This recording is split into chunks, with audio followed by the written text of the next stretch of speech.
Hello friends, இன்னைக்கு நான் ஒரு சூப்பரான இன்ஃபர்மேஷன் வந்திருக்கேன். மணி சேவ் பண்ண யாருக்கு பிடிக்காது?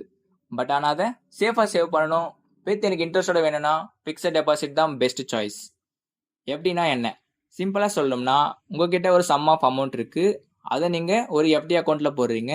அந்த டைம் பீரியடுக்கும் அந்த அமௌண்ட்டுக்கும் அந்த பேங்க்கில் எவ்வளோ இன்ட்ரெஸ்ட் ரேட் தராங்களோ அதுக்கேற்ற மாதிரி உங்களுக்கு இன்ட்ரெஸ்ட் கிடைக்கும். ஸோ இதுதான் எஃப்டி.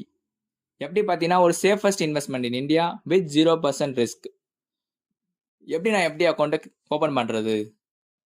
உங்களோட சேவிங்ஸ் அக்கௌண்ட் இருக்க பேங்க்குக்கு போயிட்டு ஒரு எஃப்டி அக்கௌண்ட் கிரியேட் பண்ண சொன்னீங்கன்னா அவங்க கிரியேட் பண்ணி கொடுத்துருவாங்க. அப்புறம் நீங்கள் டெபாசிட் பண்ணி ப்ராஃபிட் ஏர்ன் பண்ணலாம். ஸோ யாரெல்லாம் இந்த எஃப்டி அக்கௌண்ட்டை யூஸ் பண்ணலாம்? நீங்கள் ஸ்டூடெண்ட்ஸாக இருந்தாலும் சரி, பேரண்ட்ஸாக இருந்தாலும் சரி, ஈவன் நீங்கள் ரிட்டையர்ட் பீப்புளாக இருந்தாலும் யூஸ் பண்ணலாம். எதுக்கு நான் சேவிங்ஸ் அக்கௌண்ட்டை விட்டு எஃப்டியில் போட சொல்கிறேன்னா, சேவிங்ஸ் அக்கௌண்ட்டில் 3 to 4% தான் இன்ட்ரெஸ்ட் ரேட் கிடைக்கும். பட் ஆனால் எஃப்டியில் 6 to 7.5% வரைக்கும் இன்ட்ரெஸ்ட் ரேட் கிடைக்கும்.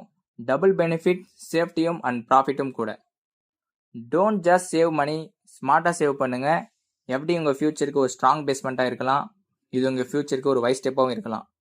ஸோ இந்த வீடியோ பிடிச்சிருந்தா லைக் பண்ணுங்கள். யாரெல்லாம் எஃப்டி அக்கௌண்ட் கிரியேட் பண்ண போகிறீங்களோ அவங்க கமெண்ட் செக்ஷனில் சொல்லிட்டு போங்க.